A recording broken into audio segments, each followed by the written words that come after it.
Hello everyone. આજે આપણે ધોરણ 11 અને 12ના સ્ટુડન્ટ્સ માટે ખૂબ જ મહત્વની હોય એવી એક સ્પીચ રાઇટિંગની પ્રેક્ટિસ કરીશું. સૌથી પહેલાં અહીંયા જે સૂચના છે એને સમજી લઈએ. Prepare a speech in about 100 words to be delivered by you in your school on World Environment Day. તમારે તમારી સ્કૂલમાં વર્લ્ડ એન્વાયરમેન્ટ ડેના દિવસે એક સ્પીચ આપવાની છે, તો આ સ્પીચને તમારે તૈયાર કરવાની છે. તો દોસ્તો, આ સ્પીચની શરૂઆત આ રીતે કરીશું.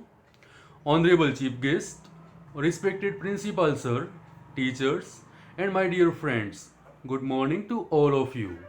સૌથી પહેલાં તો તમારું જે ઓડિયન્સ હોય એ બધાને ગુડ મોર્નિંગ વિશ કરવું અને ત્યારબાદ ફકરો પાડી સ્પીચની શરૂઆત કરવી. આઈ એમ રાજવી ચૌહાણ. હું રાજવી ચૌહાણ છું. આઈ એમ સ્ટડિંગ ઇન સ્ટાન્ડર્ડ 11th. હું ધોરણ 11માં અભ્યાસ કરું છું. I am going to deliver a speech on World Environment Day. અને આજે હું વર્લ્ડ એન્વાયરમેન્ટ ડે ઉપર એક સ્પીચ આપવાની છું. I am very thankful to my class teacher to give me a chance to speak before you. આજના આ દિવસે મને તમારી સમક્ષ બોલવાની તક આપી એ બદલ હું મારા ક્લાસ ટીચરનો આભાર પણ માનું છું. It is my honor to be here. અને હું તમારી સમક્ષ છું એ મારા માટે સન્માનની વાત છે. I welcome you all. હું તમને બધાને આવકારું છું. And thank you for coming here. અને તમે બધા આવ્યા એ બદલ તમારો આભાર. Friends, you know that. મિત્રો, તમને ખ્યાલ જ હશે. It is very important and serious topic. આ વર્લ્ડ એન્વાયરમેન્ટ ડેના દિવસે આપણે જે પણ ચર્ચા કરવાના છીએ એ ચર્ચા ખૂબ જ મહત્ત્વની છે અને ખૂબ જ ગંભીર મુદ્દાઓ ઉપરની આ ચર્ચા છે. Today we are here to celebrate the most important day, World Environment Day. આજે આપણે બધા અહીંયા વર્લ્ડ એન્વાયરમેન્ટ ડે સેલિબ્રેટ કરવા એકઠા થયેલા છીએ. World Environment day is celebrated on 5th June since 1973. દોસ્તો, આ વર્લ્ડ એન્વાયરમેન્ટ ડે 5 જૂન 1973થી દર વર્ષે ઉજવવામાં આવે છે. It is the day on which most of the countries of the world discussing on the issues of environment. આ એવો દિવસ છે કે જ્યારે દુનિયાના બધા જ દેશો પર્યાવરણને લગતી જે સમસ્યાઓ છે, એના જે મુદ્દા છે એના ઉપર ડિસ્કસ કરે છે. They also try to solve them completely. અને આજના આ દિવસે પર્યાવરણને લગતી બધી જ સમસ્યાઓનો ઉકેલ લાવવા માટે પણ વિચારવામાં આવે છે અને પ્રયત્ન પણ કરવામાં આવે છે. Its aim is to protect the natural environment on the earth. આના પાછળનો મુખ્ય હેતુ શું છે? તો પૃથ્વી પર જે નેચરલ એન્વાયરમેન્ટ છે એને બચાવવાનો છે. For the healthy life of human beings. અને આવું બધું થશે તો માનવ જાતનું જીવન પણ કેવું બનશે? હેલ્ધી બનશે, તંદુરસ્ત બનશે.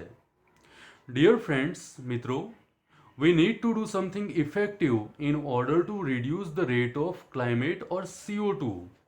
દોસ્તો, આપણે પણ CO2નું પ્રમાણ વાતાવરણમાંથી ઘટે એના માટે ખૂબ જ અસરકારક પગલાં ભરવાના છે. 3R techniques. એના માટે 3R ટેકનિક્સને આપણે ફોલો કરવાની છે. અહીંયા 3R એટલે શું? તો અહીંયા બ્રેકેટમાં લખેલું છે રિડ્યુસ, રીયુઝ એન્ડ રિસાયકલ. આ છે 3R ટેકનિક્સ. આપણે આને ફોલો કરવાની છે. 3R techniques are very effective to reduce the emission of carbon dioxide. જો આપણે આ 3R ટેકનિક્સને ફોલો કરીશું તો વાતાવરણમાંથી કાર્બન ડાયોક્સાઇડનું પ્રમાણ આપણે અસરકારક રીતે ઘટાડી શકીશું. We should switch off the fans, cooler or AC when not in use. આપણે શું કરવાનું છે? જ્યારે પંખા, કુલર કે એસી ઉપયોગમાં ના હોય ત્યારે એને બંધ કરવાના છે. Use of natural fertilisers over chemical fertilisers. રસાયણયુક્ત ખાતરના બદલે આપણે કુદરતી ખાતરનો ઉપયોગ કરવાનો છે. Stop deforestation. જંગલોનો નાશ થતો અટકાવવાનો છે. Save wild animals. જંગલી પ્રાણીઓને બચાવવાના છે. Reuse things. આપણે વસ્તુઓનો ફરી ઉપયોગ કરવાનો છે.